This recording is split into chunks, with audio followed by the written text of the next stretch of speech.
She had real spirit. She loved fast rides at theme parks, which I had to go on with her because she had some special needs.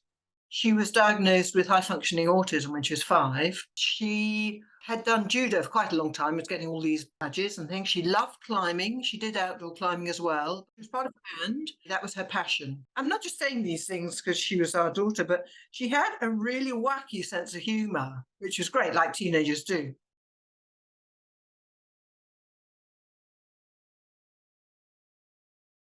IT teacher, I think it was, looked at the iPad, it was a school iPad, and realised that for, I think it was 2 hours, 20 minutes, so that was actually before the lesson as well and after.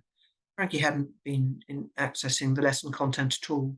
So I obviously had a closer look and realised that she had access to huge pornography, really horrendous. Also some stuff about self-harm and a site called Wattpad, a site where people put their own stories on. So she was reading stories about one of her favourite bands. She was quite into heavy duty rock and stuff like that, heavy metal and whatever.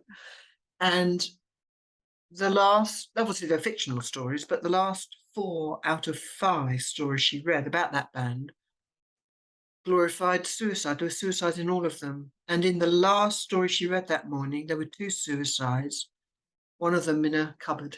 And I think that's what she went on to copy.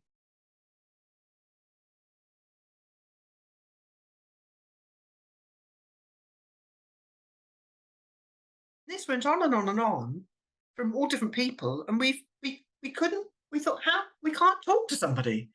How can we speak to somebody? And I have to say, it's a bit cynical, but it was almost like we'd had a bit of lost property or something. We always said we were happy to find nothing. We're not sticking the knife into the steak. We are not on a rampage.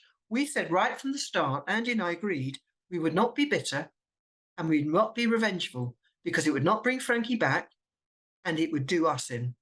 But what we wanted all the way through was for the light to shine on everything.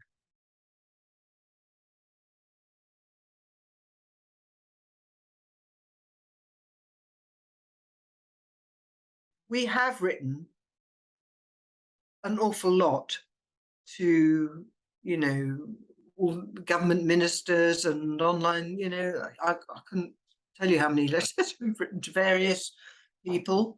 And I think the thing I found really difficult is that it seems like there's a complacency. That's a very judging thing to say, but or a lack of interest or lack of urgency. And I just have to say, I felt that if somebody involved in the bill who could make it happen, or, and this is what I wrote to each of those people who run the sites, God forbid you lose a child through what they access online. But I'm pretty sure if you did, you'd sort it straight away.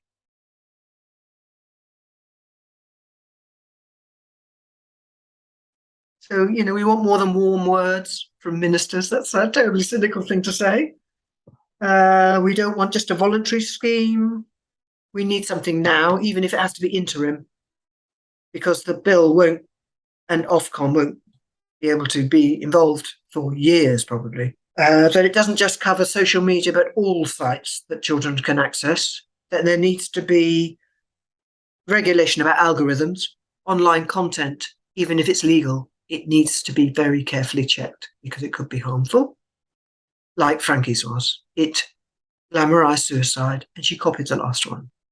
We can't be casual about this. We don't have a daughter anymore. She's dead. As is Molly Russell, as is how many others.